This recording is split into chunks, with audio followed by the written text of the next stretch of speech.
வணக்கம், வெல்கம். இது சிம்பிளி சமையல். நான் உங்கள் ரேகா. எல்லோரும் நலமுடன் இருக்க இறைவனை வேண்டுகிறேன். இந்த புனித ரமலான் தினம் உலகம் முழுவதும் அமைதியை உருவாக்கட்டும். அனைவருக்கும் மனம் நிறைந்த இனிய ரம்ஜான் தின நல்வாழ்த்துக்கள். இந்த ரம்ஜானுக்கு அவங்க கூட சேர்ந்து நம்மளும் ஒரு சூப்பரான ஸ்வீட் செஞ்சு சாப்பிட்டு மகிழலாமா? எப்போவும் ஒரே மாதிரி பாயசம் செய்யாமல் அப்பப்போ இந்த மாதிரி வித்தியாசமான பாயசமும் செஞ்சு சாப்பிட்டு பாருங்கள். ரமலானுக்கு மட்டும் இல்லை, அடுத்து தமிழ் புத்தாண்டு வருதே, அன்றைக்கி கூட நீங்கள் செய்யலாம். வாங்க இப்போ கிச்சன் போய் நம்ம இந்த சூப்பரான கேரமலைஸ்ட் ஆப்பிள் ஷீர் குருமா, கேட்குறதுக்கு பேர் வித்தியாசமாக இருக்குல்ல, ஆனால் ரொம்ப சிம்பிளான இன்க்ரீடியண்ட் தான். வாங்க சட்டுன்னு செஞ்சிடலாம். நல்ல அடிகனமான ஒரு பாத்திரம் வச்சுக்கோங்க. எப்பயுமே இந்த மாதிரி ஸ்வீட் பாயசம்லாம் செய்கிறதுக்கு தனியாக ஒரு பாத்திரம் வச்சுடுங்க. அதில் வேறு எதுவும் செய்ய வேண்டாம்.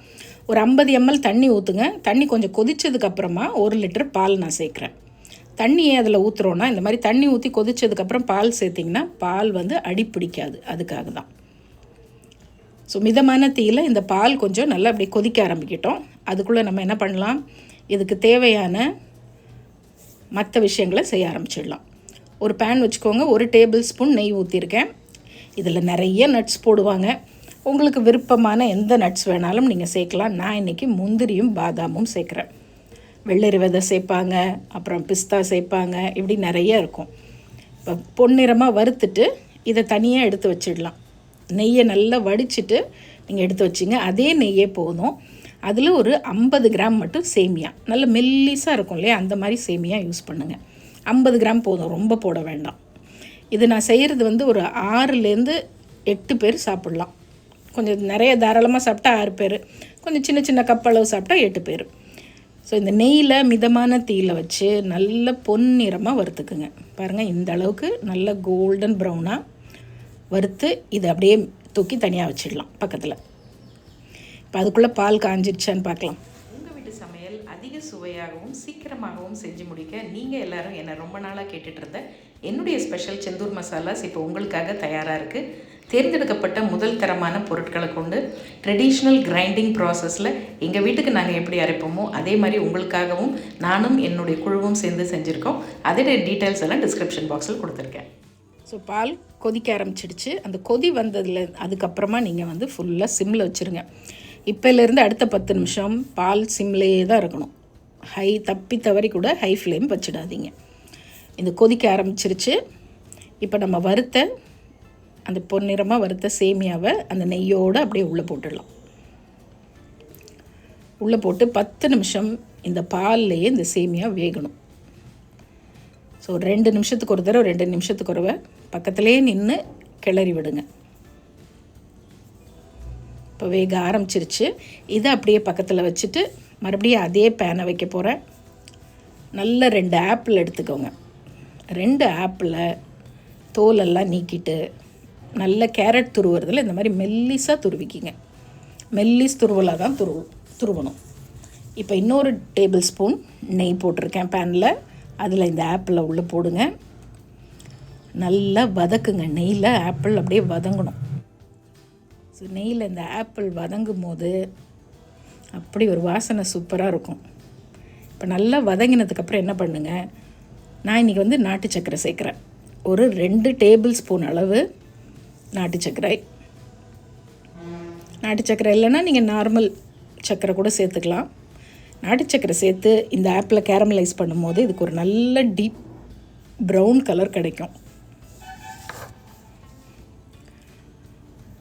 ஸோ 2 டேபிள் ஸ்பூன் சேர்த்துக்குங்க.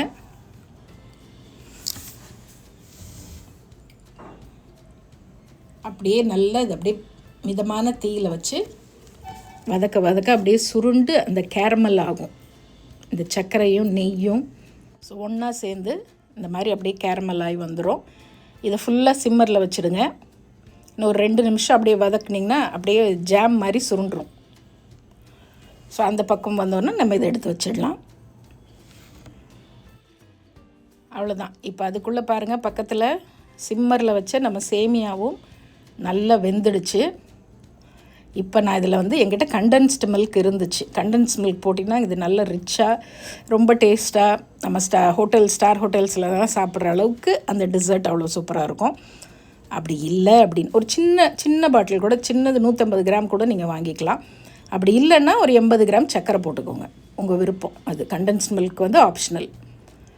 அது கூடவே 1/4 டீஸ்பூன் ஏலக்காய் தூளும் நம்ம வறுத்த அந்த பாதாம் முந்திரியில் முக்கால்வாசி போட்டுருங்க.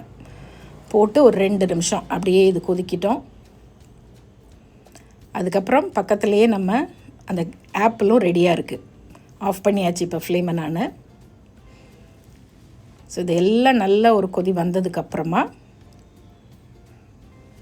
அப்படி கரெக்டான அந்த திக்னஸ் பாருங்கள். இந்த அளவுக்கு வந்த பிறகு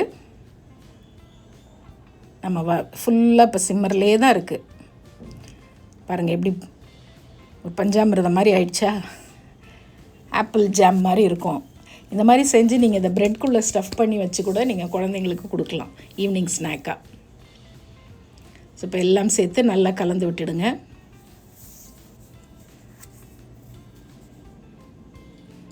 நல்லா மிக்ஸ் பண்ணிவிடுங்க.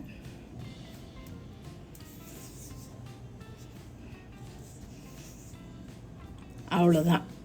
நல்ல வெதுவெதுப்பாகவும் இதை நீங்கள் சர்வ் பண்ணலாம். இல்லை ஆறுனதுக்கப்புறம் கொஞ்சம் ஃப்ரிட்ஜில் வச்சுட்டு எடுத்து சில் அப்படியும் நீங்கள் கொடுக்கலாம். ஸோ அவ்வளோதான். ட்ரை பண்ணி பாருங்கள். குழந்தைங்கள்லேருந்து பெரியவங்க வரைக்கும் எல்லோரும் என்ஜாய் பண்ணுவாங்க. Wish you all a very very happy Ramadan. Ramadan மட்டும் இல்லை, உங்களோட வெட்டிங் டே இல்லை இந்த மாதிரி குழந்தைங்க பிறந்த நாள் அப்போ கூட நீங்கள் இதை செஞ்சு கொடுக்கலாம். ட்ரை பண்ணி பார்த்துட்டு எப்படி இருக்குன்னு சொல்லுங்கள். நம்ம சேனலை ஃபேஸ்புக்லேயும் இன்ஸ்டாகிராம் பேஜ்லேயும் ஃபாலோ பண்ண மறந்துடாதீங்க. அப்புறம் நம்மளுடைய மசாலா டீட்டெயில்ஸ் எல்லாமும் டிஸ்கிரிப்ஷனில் கொடுத்துருக்கேன். வேணுங்கிறவங்க ஆர்டர் போட்டு வாங்கிக்கோங்க. இன்னொரு ஃபேண்டாஸ்டிக் ரெசிபியோடு மறுபடியும் பார்ப்போம். இது சிம்பிளி சமையல். நான் உங்கள் ரேகா. தேங்க்ஸ் ஃபார் வாட்சிங். Take care. பை.